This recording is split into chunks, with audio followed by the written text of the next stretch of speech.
The single most important thing you'll ever do in your life is take the moment to rebuild your self-concept as you desire and want it to be versus how you've been programmed to believe. What our self-concept is essentially a series of decisions that we make about who we are in this world. Decisions about how we know ourselves to be, essentially your I am statements, which are meant to fluctuate throughout your life. Do you know yourself to be someone who is successful in love? Do you know yourself to be someone who is successful in business? Do you know yourself to be someone who, when you say that you're going to do something, you are someone who manifests it, does it, achieves it? Can you see by just answering some of these questions how exceptionally powerful it is for you to have a very strong self-concept? Because when your self-concept is stuck in, I don't know if I can do this, I don't know if I can manifest this, I don't know, and even worse, like I can't, which I know a lot of us go through. Myself, I go through this, but then I catch myself, because conditioning is simply something that has been programmed into you. And when you allow that conditioning to continue to ride the momentum of your life versus saying, I'm going to decondition from this and recondition myself into a better version, into a version that feels good. Conditioning is essentially a series of learned behaviors that you think are safer than your natural instincts. So in this video, we're going to talk about how to decondition. This is the process of letting go of those behaviors, those thoughts, those patterns of perpetual feeling certain cycles, and choosing to move forward in a trajectory that actually feels good. Hi, my name is Atena. Welcome to the channel. On this channel, we learn to love ourselves unconditionally, and we gotta do that right. And we manifest our dream realities. So if that is something you're interested in, you should consider subscribing. Before we totally dive into the video, I definitely have this journal that I want to recommend to you. It's called Step Into the Chrysalis. It is a powerful manifestation journal, and through it we do a lot of self-concept work, and we massage it in daily through new mantras, affirmations, new stories that we are going to embody into our sense of self, and nurturing new habits, behaviors on a daily in a very simple way and a trackable way, because it is important to catch yourself. That conscious awareness is everything. So the link for this journal is going to be down below. And that's not it. One more thing. So we have a future self activation coming up inside the group. It's possible. This is a free community that I've created for you, and the activation is free. I never do this, so it's just something I felt like it might be time to share with you. We're going to do a future self hypnotic trance, and you're going to experience through the power of hypnosis, which is one of the fastest and safest modalities for you to quantum leap, jump into a whole new reality, experience a new paradigm, and it is super powerful for shifting self-concept. Like, I've had clients do this and come out and completely change their lives like night and day in just a single session. So if that's something you're interested in, check the links below, because it's in about 2 weeks from the moment I post this video. So go check it out. You don't want to miss it. Link is below. So the goal is for you to become a better version of yourself. This is why we do self-concept work. Here's the thing. You are always going to want to become a better version of yourself. That is human nature. In fact, they say when you stop growing, you die. This is why you see people who are of a much more mature age that are more vibrant than others.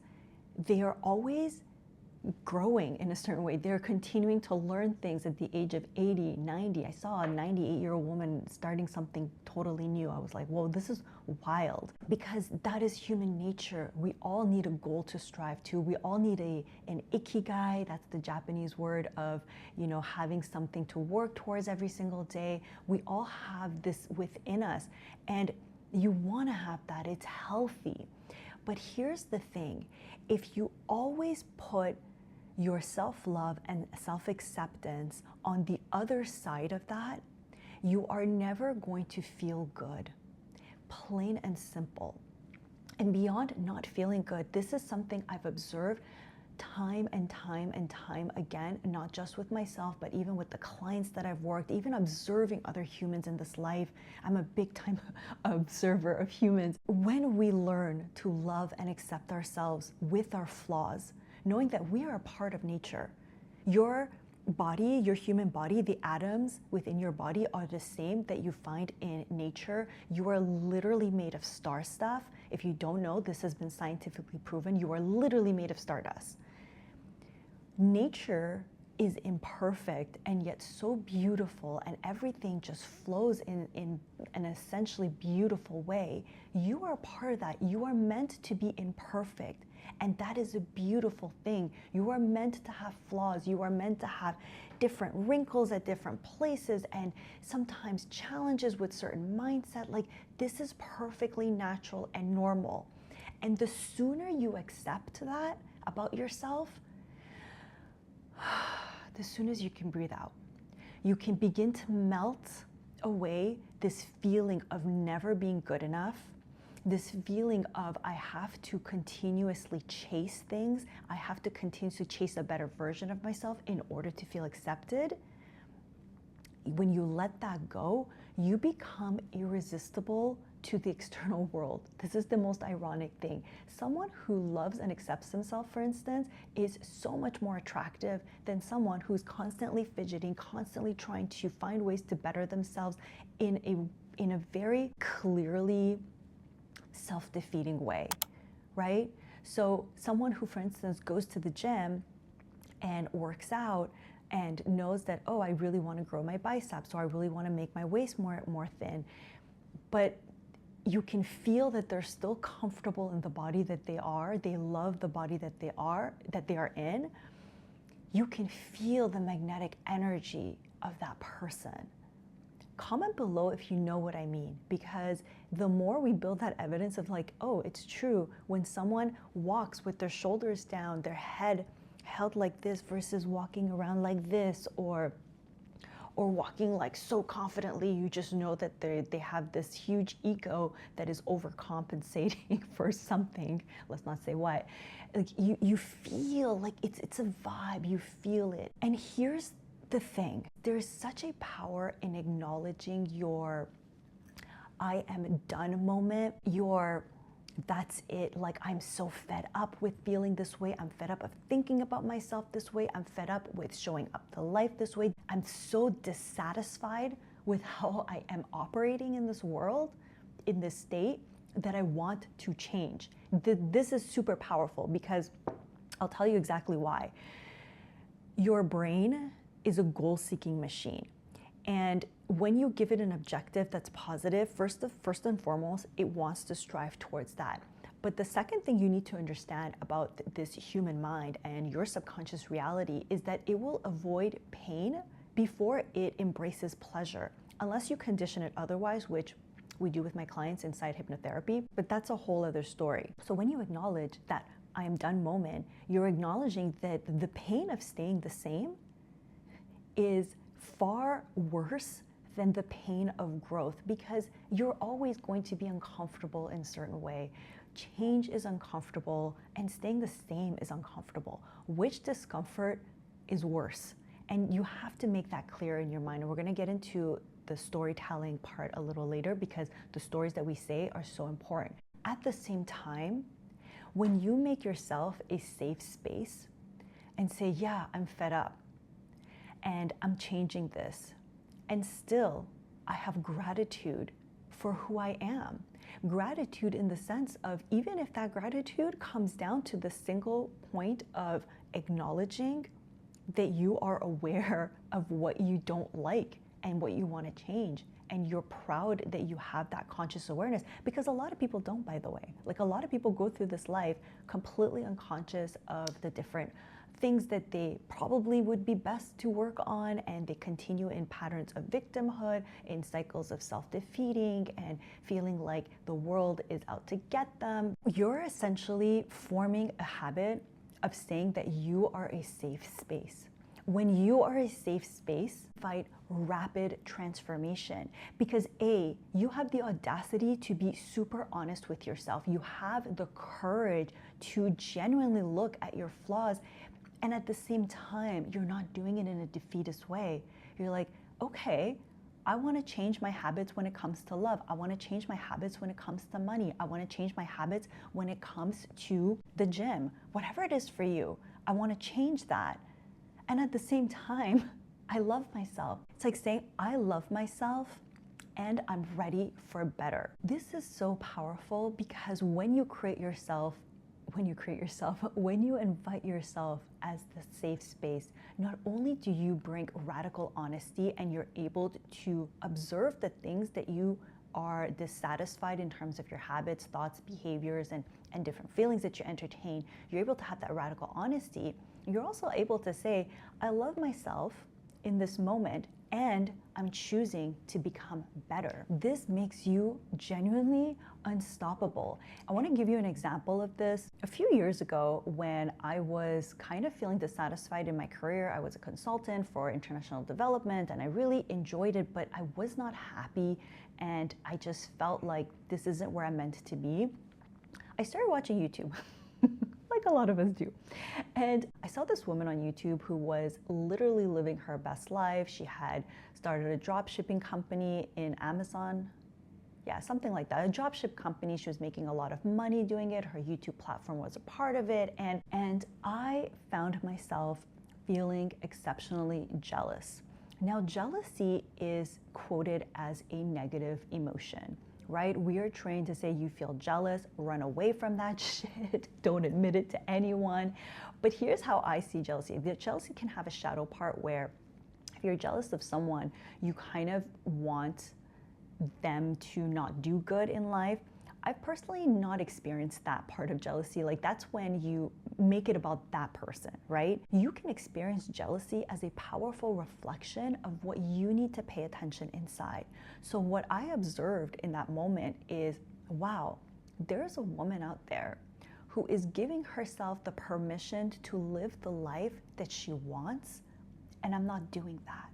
So it actually had nothing to do with her. And by the way, when you have these quote unquote negative emotions that you are trained to think it's about someone else and that you have to shut it down, I strongly recommend that first of all, you stop thinking that way because that's not the truth. Jealousy and envy can be really powerful indicators when you know how to listen to it. Of course, there's a shadow side that leads some people into gossip, into bringing someone else down. Like that's the shadow side. That's the side you want to avoid. But fundamentally, that moment also made me realize how angry I was with myself, how angry that I was that I allowed my conditioned mind dictate what I can do, who I get to be. Because up until that point, like I was very much conditioned into I have to get higher education and I have to get a job that's respectable or that is brag worthy, or I'm not really even sure how to say it, but it had to be, I think the word was respectable that I could say, the conditioned pattern. I don't even know what it means at this point, but this is literally, I think, the story of a lot of immigrant children. You come and your parents worked so hard to bring you to where you are that you have to prove that you are doing something like noteworthy, like being a doctor, a lawyer, a consultant, like something tangible, you know? If I said, I want to become a YouTuber, it'd be like, what the F are you doing? That's the kind of mindset I had. But at the end of the day, I was like, what is going to make me happy? And let me choose that happiness and fulfillment and combine it with how I show up. I'm proud of me. So this is, again, a part where I said, okay, I'm accepting here that I'm feeling jealous. What is this jealousy teaching me? I'm going to love myself through this because there's no way that I can hate myself through the process of the change, right? Because if not, I'm literally taking myself from one place where I'm dissatisfied with my career and hating myself into a whole other place that hopefully I'll be more satisfied. And if I'm more satisfied, okay, then I can love myself. Then I'm acceptable. Do you kind of see that framework? When you choose to love yourself and accept yourself and make yourself a safe space, you invite that rapid transformation, and that's what you want. I know you're here for the rapid transformation, so please take this factor in. Now, the second thing you want to do is get really clear on the stories that you want to tell yourself. We do this inside the chrysalis, by the way. You write out your life manifesto for the next foreseeable future. Your life manifesto being, okay, well, who do I desire to know myself to be? And get really unapologetic. Like, really don't think, is it possible? Can I do it? You're not even thinking about that right now. You are just diving into what you want. There is such a power in acknowledging what you want and desire. And know, again, your brain is a goal-seeking machine. So when you acknowledge what you want and what you desire, it begins to produce creative ways for how it's going to happen. Synchronicities are going to start aligning with you. You will begin to manifest that reality. The how is none of your business. There are different hows that you are going to be introduced to, and you're going to feel within, because you're someone who loves yourself. So you learn to listen to yourself in a very authentic way, and you are going to build that bridge. It's so easy to look backwards and say, oh yeah, this is how it happened. It's not the same when you look forwards. Unless you do the future self-hypnosis, you might get some insights. So if that's calling you, definitely join our free activation. Fundamentally, what you're doing is you're saying, okay, well, I am someone who is a fit hottie. That just came. I'm a fit hottie. So what does the fit hottie do? She goes to the gym. She takes care of her hair, her nails. She spends time in meditation and really like allows her vibration to be grounded and loving. And write these things down. Who do you want to know yourself to be? And after you write this down, the second part of this is write out all the stories that are trying to contradict them. Write down all the limiting beliefs that come up that create a bit of a cognitive dissonance, which is basically saying that you are separate from that, and acknowledge that those are simply learned patterns of thought. This is your conditioning. And again, when you love yourself and say, I understand, this is where my human conditioning is at. However, we are changing. And one thing I love to do is like, I literally put a flesh and I write lies. Like, I'm like, these are lies. It starts to allow your mind to dissolve in a safe way, that those are conditioned patterns, but this is the direction we're now going. So you want to answer certain questions like, how do I want to experience my days? How do I want to be remembered in this life? How do I want to contribute to this world? How do I want to feel on a day-to-day basis? Like, make that your norm. And remember that when you are transforming, when you are changing, when you are beginning to embody these stories, it's not about being calm and grounded the whole time. It's about allowing yourself to have an emotional flexibility, and you're going to feel parts of you grieving the stories that you're letting go. And it's really important to grieve that part of you that has brought you to this point. When you grieve it and you let it go, it's so much easier to bring in the new, because you're essentially letting go of baggage. And something I want you to really know about your emotions, they are literally chemical responses in your body. So when you feel an emotion come up, whether that's fear or whether that's feeling like I did, like jealousy or something that just makes you feel icky, every emotion really lasts 2 minutes long. I think max 90 seconds actually. Scientifically, we can Google it later. You can Google it later. It's just a chemical reaction.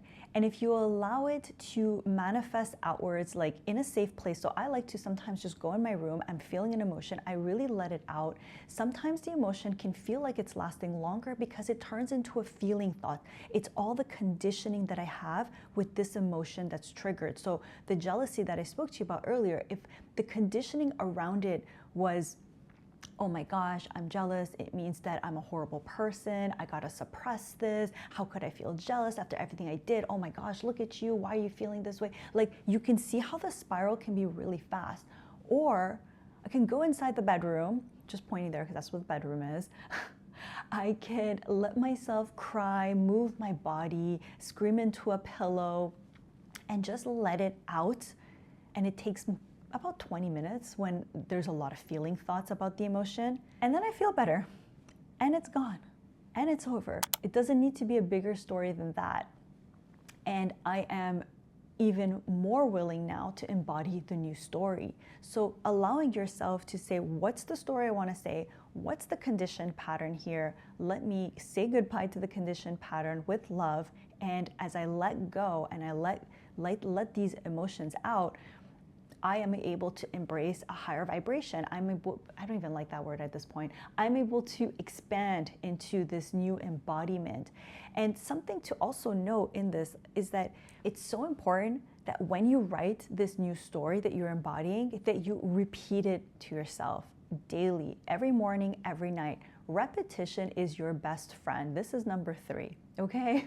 You gotta repeat yourself those affirmations of who you are, how you know yourself to be. And something that you can like sprinkle onto this is that as you repeat these affirmations of who you know yourself to be, you're like literally reading your embodiment story, your life manifesto. Ask yourself positive questions. And I know this is like, well, where is this kind of coming from? It's because your mind is always, again, like seeking to achieve a goal. And sometimes you're not sure of how you're going to go, so it goes into, but we don't know how to do that. And you can change this by asking yourself in a positive way, like, oh, how is it that I have my healthiest body? How is it that I have the bank account of my desires? How is it that the person that I love just loves me back? When you ask yourself positive questions, your mind, like you're basically taking your affirmations and you're turning them into ask-ffirmations, your mind is like, oh, well, how is it that we do this? It begins to scan, delete the stored information, which it does all the time, begins to literally filter your reality and choose to find evidence to show you how it's done. It will literally magnetize solutions for you. So asking positive questions is so key, because also notice that when you go more into your conditioned pattern, the one that keeps you down, there's a part of your mind is saying, oh, why hasn't this happened yet? Can this really happen? Can I choose to believe myself? I don't know. Like, first of all, take I don't know out of your vocabulary. Replace it with I'm remembering the solution. Every time you want to say I don't know, say I'm remembering the solution. You got to prime your mind continuously with the goal it's seeking to achieve. If you keep saying something like I don't know, it's going to be like, you're right, we don't know. Let's show you how much we don't know. Versus I'm remembering the solution, suddenly you have an intuitive hit. Suddenly the right person comes into your life. Suddenly you get that email that explains exactly what you need to know. I'm just giving you examples of it. But we want to repeat where we're going, have positive affirmation, turn them into ask-ffirmations, confirm that we're remembering the way, we're remembering the solution, we're continuously priming our minds in that right direction. Now, as you're doing this, the fourth part of this is to begin to take actions even before you're ready. I know a lot of times people say take action once your identity is built, but usually the actions that you take really nail the I lost my words. That they're the hammer in the nail. Yeah, that's what I was trying to say. The actions that you take solidify that, oh yes, we are doing this. So if you are wanting to become more intelligent about something, so you're going to know that instead of watching TV for 8 hours a day, you're going to literally discipline yourself into going to a coffee shop, reading your book.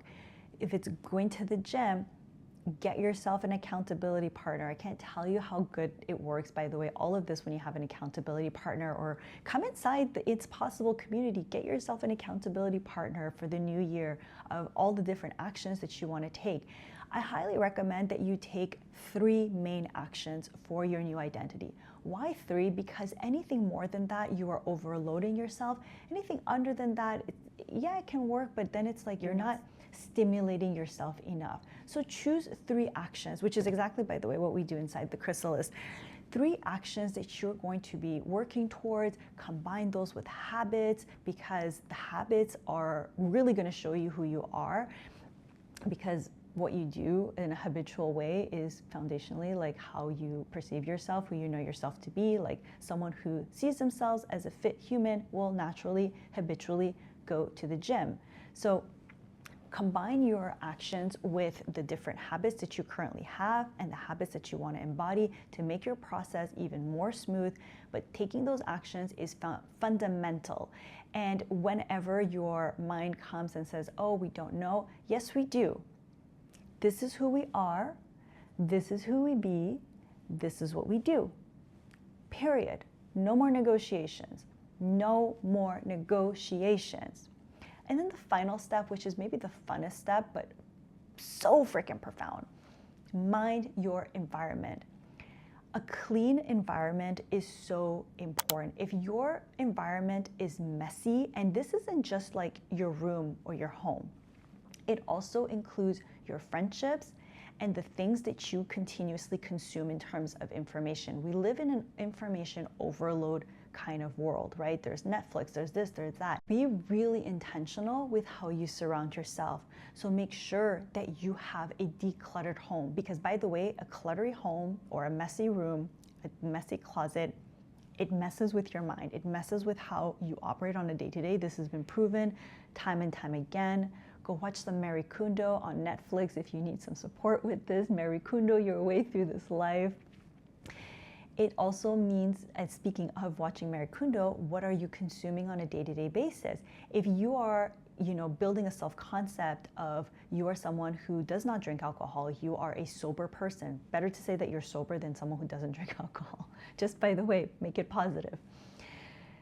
But then you're watching all these shows about people who are getting shit-faced every night, and you're like, oh, well, they're kind of doing it. How am I overthinking it? You're passively giving your permission away to them, because what you consume impacts you. The books you read, the audiobooks that you listen or don't listen to, the videos that you watch on YouTube. Like if you're scrolling all day, and we all do it, a little bit of scrolling here and there, I ain't here to shame you, but it's like if you're scrolling all day watching brain dead content, which is like all over the place, like things that make no sense, like stop consuming content like that.